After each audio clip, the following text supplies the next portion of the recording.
La 5e semaine du procès de Diddy va commencer et Diddy a été expulsé du tribunal pour avoir tenté de soudoyer les jurés. Il est allégué que le juré numéro 6 a été compromis et travaillait pour Diddy, ce qui prouve que Diddy et ses agents continuent d'essayer d'influencer le procès et que les choses ne sont pas ce qu'elles semblent être. De plus, un agent de sécurité a témoigné que Diddy lui a offert 100 000 $ pour se taire et détruire des preuves. Des preuves détruites, des victimes qui disparaissent les unes après les autres. Il y a beaucoup à couvrir. Abonnez-vous, likez et commentez afin de vous apporter encore plus d'informations sur ce procès. Alors commençons. Quelque chose d'intéressant vient de se passer au tribunal. Une témoin qui venait de terminer son témoignage est partie. Le jury a été excusé pour le déjeuner, puis le juge s'est tourné vers l'équipe de la défense et leur a dit « Votre client a hoché la tête vigoureusement pendant le témoignage en direction du jury. Il existe des règles explicites au tribunal selon lesquelles l'accusé n'est pas autorisé à communiquer de quelque manière que ce soit avec le jury. Le juge a dit à l'équipe de la défense « Est-ce que cela va se reproduire? » Ils ont répondu « Non, cela ne se reproduira pas. » Le juge a qualifié cela d'absolument inacceptable et a déclaré que si cela se reproduisait, Combs pourrait être expulsé de la salle d'audience. C'est l'affaire contre le musicien Sean Diddy Combs. Le juge a lancé un avertissement sévère à la défense de Diddy aujourd'hui et Lisa Everd Fox était dans la salle d'audience lorsque tout cela s'est déroulé. Lisa, que s'est-il passé? Eh bien, Natasha et Steve, il fait chaud dehors aujourd'hui, mais c'était brûlant à l'intérieur de cette salle d'audience au 26e étage du tribunal fédéral où se déroule le procès de Diddy. Le juge a réprimandé Diddy et lui a dit qu'il devait arrêter de fixer les jurés et de hocher la tête à plusieurs reprises pendant les témoignages. Le juge a même déclaré avoir vu cela se produire 2 fois et a averti Diddy que, s'il recommençait, des mesures seraient prises, y compris une possible expulsion de la salle d'audience. Le 23e jour du procès de Diddy s'est terminé avec la décision du juge d'enquêter sur le juré numéro 6. Il y a quelques jours, Diddy avait été averti de cesser de communiquer avec les jurés et maintenant, il semble que nous sachions enfin avec quel juré il communiquait. Le juré numéro 6 a été démasqué pour avoir menti sur son identité et son lieu de résidence. Nous nous attendions déjà à quelque chose comme ça. Diddy sait qu'il ne peut pas contrôler les preuves, mais s'il dépense assez d'argent, le jury pourrait l'aider à échapper à la prison. Les avocats de Combs se battent pour garder le jury 6 dans le procès et qualifient cela d'une autre tentative d'incriminer un homme noir. Le jury 6 a donné plusieurs déclarations incohérentes. Le juge a examiné les problèmes avec ce juré. Bien qu'il n'ait pas pris de décision finale, ses pensées sur le retrait du juré numéro 6 étaient assez claires.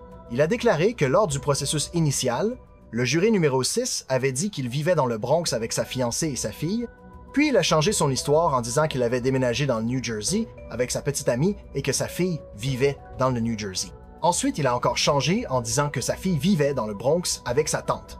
Il a mentionné que ce n'était que quelques-unes des incohérences et qu'il y en avait d'autres. Le juge a ensuite déclaré qu'il voulait retirer ce juré du jury, car il n'y avait aucune raison pour cet homme de mentir, sauf s'il voulait participer au procès de Diddy, ce qui l'inquiétait quant à une possible intention malveillante ou un agenda caché. Mais après que le juge a déclaré qu'il fallait retirer ce juré, l'équipe de Diddy a commencé à présenter d'autres arguments. L'avocat de Diddy a dit que ce juré était important pour la diversité, étant l'un des 4 hommes noirs du jury. Il a également déclaré qu'il ne pensait pas que ces incohérences étaient si graves au point de devoir retirer ce juré. L'équipe de Diddy a soutenu que cela aurait dû être soulevé il y a des semaines et que personne ne l'avait fait.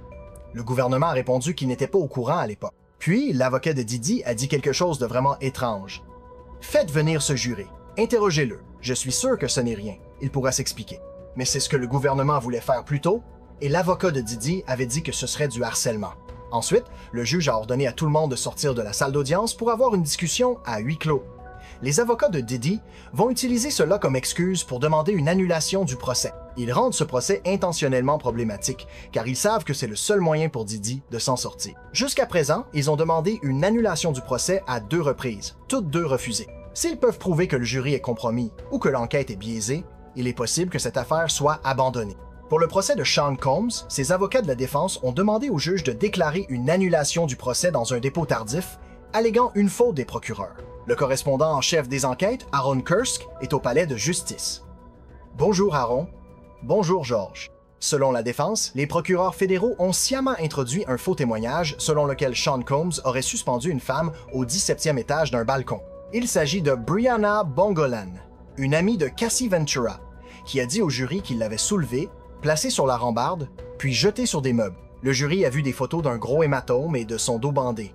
Combs a nié que cela se soit produit, et la défense a soutenu que des reçus d'hôtel montrent qu'il était à New York à ce moment-là. Le juge est peu susceptible d'accorder l'annulation, et une 5e semaine de témoignage va commencer ce matin avec l'ex-petite amie de Combs, connue sous le pseudonyme Jane, de retour sur le banc des témoins. Elle a déjà raconté en larmes au jury des détails éprouvants sur des relations sexuelles dégradantes avec des prostituées masculins et comment elle craignait que, si elle arrêtait, Combs ne paie plus son loyer. Combs nie tout et affirme que toutes les relations sexuelles étaient consensuelles. Ce n'est pas la première fois que Didi a tenté de soudoyer quelqu'un et de se débarrasser de preuves. Eddie Garcia, le superviseur de la sécurité à l'hôtel où Didi et Cassie ont séjourné, a témoigné que Didi et Christiane Combs l'ont poussé à signer un accord de non-divulgation en lien avec l'agression. Didi et son équipe voulaient désespérément supprimer la vidéo de lui battant Cassie en échange de 100 000 $ répartis entre les membres de l'équipe de sécurité de l'hôtel. Garcia a déclaré qu'il a signé un accord de non-divulgation qui exigeait son silence et la destruction des preuves. Aujourd'hui, les jurés du procès ont entendu le témoignage d'un ancien superviseur de la sécurité de cet hôtel, Eddie Garcia. Il a témoigné que peu de temps après l'attaque, la chef de cabinet de Didi, Christina Corum, l'a appelé pour demander la vidéo. Il a dit qu'il lui a répondu non au téléphone et encore lorsqu'elle s'est présentée dans le hall. Mais ce soir-là, Garcia a témoigné que Christina Corum l'a rappelé et lui a passé le téléphone à Didi. Garcia a raconté au jury dans le procès fédéral de Combs que Puff a dit que si cette vidéo sortait, il ruinerait sa carrière. Il a promis de s'occuper de lui s'il pouvait trouver un moyen de récupérer cette vidéo. Garcia, qui avait reçu l'immunité pour dire la vérité au tribunal, a contacté son patron, qui a accepté de vendre la vidéo pour 50 000 $. Le lendemain, Garcia a apporté une clé USB contenant la vidéo à une réunion avec Didi, Christina Corum et l'un des gardes du corps de Didi. Avant de remettre la clé, Garcia a exprimé ses inquiétudes, craignant d'être impliqué dans un crime si Cassie Ventura portait plainte. Selon Garcia, Didi a alors passé un appel FaceTime à Cassie, fraîchement battu, et lui a ordonné de dire « Dis-lui que tu voulais ça aussi ». Garcia a signé un contrat jurant qu'aucune autre copie de la vidéo n'existait et s'engageant au silence, avec une pénalité d'1 million de dollars s'il parlait. En retour, il a reçu un sac contenant 100 000 $, le double de ce que son patron avait demandé. L'objectif de cette affaire est de prouver que Didi utilisait son influence, ses connexions et son argent pour abuser de victimes vulnérables. Même maintenant, Didi continue de le faire. Le maire Eric Adams a donné à Didi la clé de la ville quelques semaines avant son arrestation, bien qu'il savait quel genre de personne était Didi et qu'une enquête était en cours. Pourquoi cela a-t-il été permis? Il est allégué que Didi avait des informations compromettantes sur Eric Adams. Et c'est pourquoi, juste après l'arrestation de Didi, le maire Eric Adams a également été arrêté. Une nouvelle de dernière minute. Pour la première fois dans l'histoire de New York, un maire en exercice, Eric Adams, a été inculpé par un grand jury fédéral. Nous ne connaissons pas encore les chefs d'accusation exacts, mais les autorités fédérales enquêtaient sur Adams et son personnel, émettant des assignations pour des documents et des téléphones. Plusieurs membres de son administration, dont certains sont des amis d'Adams, ont démissionné. Didi a toujours été le genre de personne à vouloir avoir un avantage sur les autres, peu importe ce qu'il faisait. Il a fait cela à Ja Rule pour s'en prendre à Jay-Z. Ils ne parleront pas de quoi que ce soit les concernant, priant pour ne pas apparaître sur une vidéo faisant des choses folles. Jusqu'à ce que les fédéraux disent « Hey mec, on t'a sur cette vidéo et la fille a l'air plutôt jeune, on va pas la montrer, mais tu dois témoigner contre Brother Love ». C'est à ce moment-là qu'ils commenceront à parler, et pas en faveur de Didi. Avec 250 caméras dans la maison, quelqu'un a été filmé en train de voler un cookie. Quand on est aussi puissant, on ne le devient pas sans avoir un ou deux avantages sur quelqu'un. Il existe des preuves que Didi était impliqué dans la destruction de preuves dans des enquêtes policières officielles. Chaque fois que des preuves contre Didi sont découvertes, la police les perd accidentellement.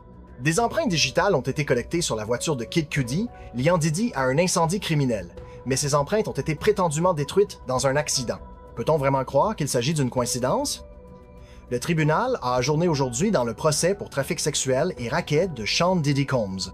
La défense a demandé une annulation du procès à la suite du témoignage d'un enquêteur sur les incendies de Los Angeles, mais le juge a rejeté la demande. Rena Roy d'ABC a les dernières nouvelles.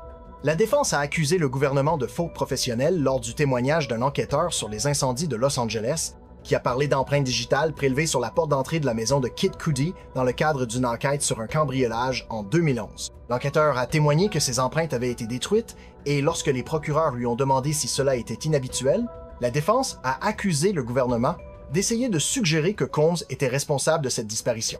La défense a demandé une annulation, arguant que cela portait un préjudice injuste, car la théorie des procureurs est que Combs a le contrôle et peut faire disparaître les enquêtes. Le juge a rejeté cette partie du témoignage, demandant aux jurés de l'ignorer. Un officier de police ayant répondu à ce cambriolage a témoigné avoir vu une escalade noire quittant la scène, avec des plaques enregistrées au nom de Bad Boy Productions, la société de Combs. L'enquêteur sur les incendies a également témoigné à propos d'un autre incident à la maison de Kid Cudi en 2012, lorsque sa Porsche a été incendiée. Il a décrit les dégâts causés par la fumée et le feu dans des photos montrées au jury et a déterminé que l'incendie était ciblé et déclenché par un cocktail Molotov. Kid Cudi a témoigné la semaine dernière qu'il croyait que Combs était responsable des deux incidents après avoir découvert qu'il sortait avec Cassie Ventura. Kanye West s'est récemment présenté au procès de Diddy pour le soutenir. Un appel entre Diddy et Kanye a également été publié, où Kanye disait à Diddy qu'il ferait tout ce qu'il pourrait pour l'aider. Ce soutien public n'est que la partie visible de l'iceberg. Diddy n'est pas seul. Il est soutenu par des milliardaires. Certains, comme Kanye, sont assez audacieux pour se montrer, tandis que d'autres travaillent dans l'ombre, tirant discrètement les ficelles et protégeant Diddy de la responsabilité. Leur influence est la seule raison pour laquelle Diddy a échappé à la justice pendant si longtemps. Ye, anciennement connu sous le nom de Kanye West, a fait une apparition surprise au procès criminel de Sean Diddy Combs vendredi, exprimant son soutien à son collègue rappeur alors qu'il se défend contre des accusations de crimes sexuels. C'est réel?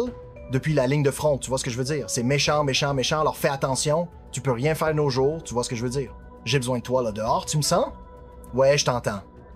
Oui monsieur, amuse-toi mec, amuse-toi, retourne derrière le micro, amuse-toi, découpe ses samples, retrouve ta vibe et amuse-toi, retrouve le sourire.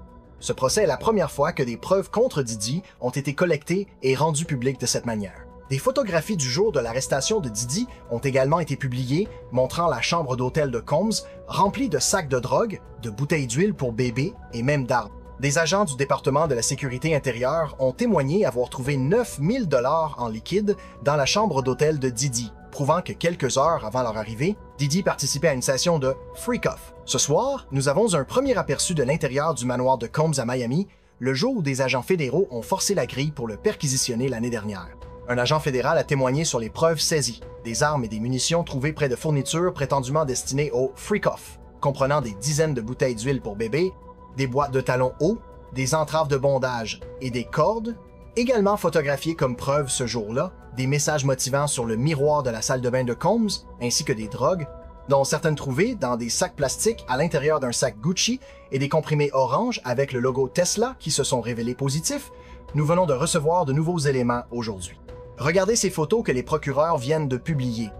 Il y a des photos de l'ancienne petite amie de Diddy, Cassie Ventura, avec ce qu'elle dit être des bleus sur son dos et ses jambes, ainsi qu'une entaille au-dessus de son œil. Également publiées aujourd'hui, des photos de l'arrestation de Diddy en septembre de l'année dernière à l'hôtel Park Hyatt à New York. Un agent spécial du département de la sécurité intérieure a témoigné la semaine dernière que parmi les objets trouvés, il y avait de l'huile pour bébé, des drogues, ces paquets roses de kétamine et une image d'un couteau coincé dans une porte.